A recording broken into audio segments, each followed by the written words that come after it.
YouTube. Welcome back. I'm just finishing off potting up one or two of these tomatoes before we have a look at planting a couple of roses. Yeah. So I'll just do this one, stick it up. I'll fill it up with compost first. What I'll do is put a potted middle. Hold it nice and central with my finger and thumb. So Johnny Niss mixed with vermiculite, perlite and a touch of ulfanol, just to give it that bit of greeny. It's a bit final pot for these tomatoes. After this they'll be getting planted out. What variety of tomatoes are these ones? This Maisie, which is a cordon. Maisie. It's grown on a single stem. Yeah. There we go. Just do that, keeps everything nice and tight, so when I take this out of the pot I'm not disturbing the root ball. See, this is getting ready for potting now. Just start to see that slight yellowing of the leaves there. So that tells me now that it's had what nutrients there were in that little pot. Little bit. Yep. There you go, nice root system. You see they're just starting to show through the bottom of the pot. Straight in, pressing down, give him a tamp, one of them.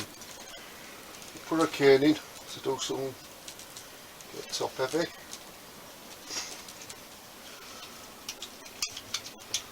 Can use scissors, but I'll put mine down somewhere.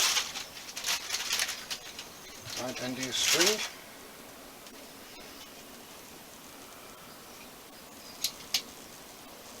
It's not in. Just going to tie up. I'm going to do is a figure of 8 now. Yeah.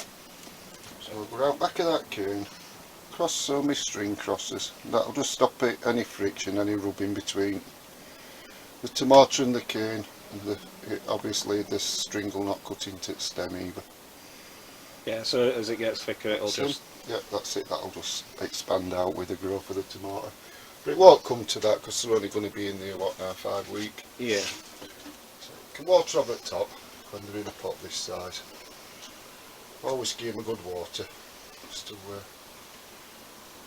get everything in. Yeah, so that's a peat free mix, it's Johnny Niss number 2. So we said we were going to plant a couple of roses, didn't we, Dan? Yep. First thing you need for rose planting is your gloves. If by magic, Dan. Oh, just nearly forgot. It's about the 3rd time we've had this out and forgot to mention it each time. £20 challenge for how much veg we can grow in that sort of 4 by 6 foot space, something like that. This is what Dan's done in a window box.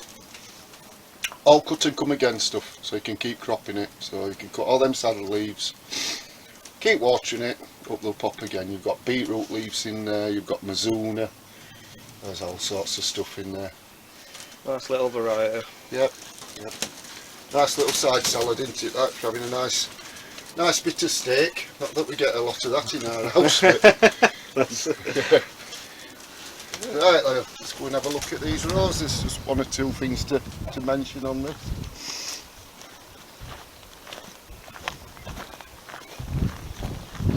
Oh, windy day again. Yep. Well, we seem to be getting at the minute, isn't it? Yeah, a lot of wind. This little bed here where I'm going to plant my roses, I've had a little change of, it does want weeding, I've had a little change of art on this. I was going to transfer all my chrysanthemums and put them into here, but I've decided I'm not going to, because we've already got a bit of fruit going on. I'm going to put some more dwarf apple trees, you know, dwarf rootstock apple trees. Maybe a plum, cherry, see how much fruit we can get. Got a couple of grapes going on there in this little area. So I'm going to plant a row of roses along the edge here, mainly for aesthetics. So there's 2 main types of roses. There's a lot of different sorts of roses. There's rambling, climbing, shrub roses, but most you'll see in front gardens, shall we say, is hybrid teas, which this is Harry Wheatcroft, the variety. Harry Wheatcroft is a famous rose grower. And you've got Floribundas, and the one Floribunda we've got here is Golden Memories, which is a good differences. Just clear my throat. On hybrid teas, hybridised tea roses, you get one flower per stem. You get a single flower. Yep. On the Floribundas, it tells you in the name. Flori is in floral, so Yeah. flower. Bunda is in abundant. So these are what they call the cluster flowers. On each stem you get a cluster of smaller flowers. Yeah. Slightly different methods of pruning these. Looking after them, apart from pruning, exactly the same, but obviously pruning will be going into autumn time. As I mentioned with the carrots, that our soil wasn't ideal for carrots, like to sandy soil. We've got soil that roses love. Yeah. They like a nice, good loam, which clay is. They like plenty of moisture, clay's good water retention. They like plenty of feed, plenty of nutrients, which you get in clay. Clay holds nutrients. The best soil for holding nutrients is clay. It's what we need to look for when we're planting. Or when you're selecting a rose. Just look for something that's plenty of breaks on it, so that's this new growth. Yep, nice healthy foliage. There's no bite marks or anything like that, you know, nothing's been at it. There's no sign of black spot or any pests like that. So this is a container grown. And look it out, you can just see now it's getting some nice roots. If you can follow me down then. Right. I'll put it in the hole like that. Right. Thing to watch for, I'm going to leave this on so I don't forget where it is. But there is the graft union. Yes, these roses are grafted and tea budded. What I don't want is for that to be above the soil. So I start filling it. I start filling the hole back in. This has got some bone meal mixed in with it just to get a bit of the feed. We'll plant it pretty firm as well. Bearing in mind this is a very exposed site. Lifting that label up.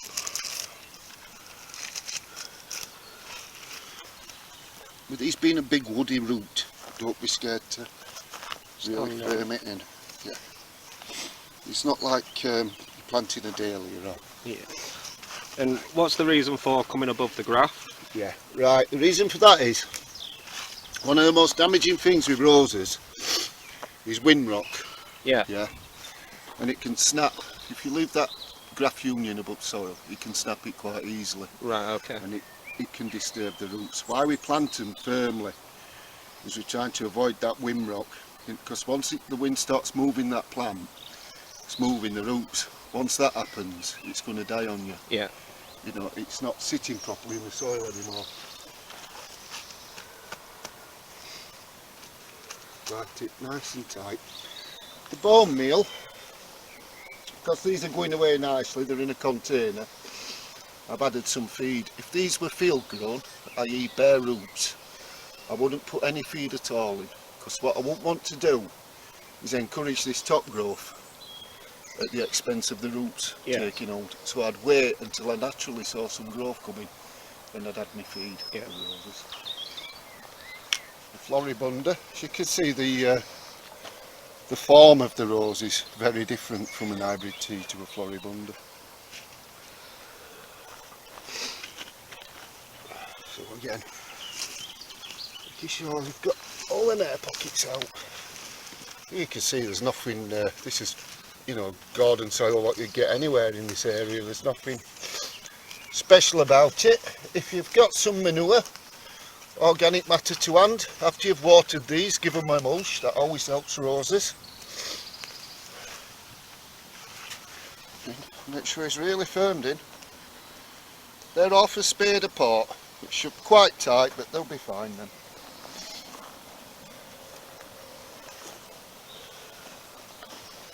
Right, I've just left my can in greenhouse. I'll give each of these a can of water before I go.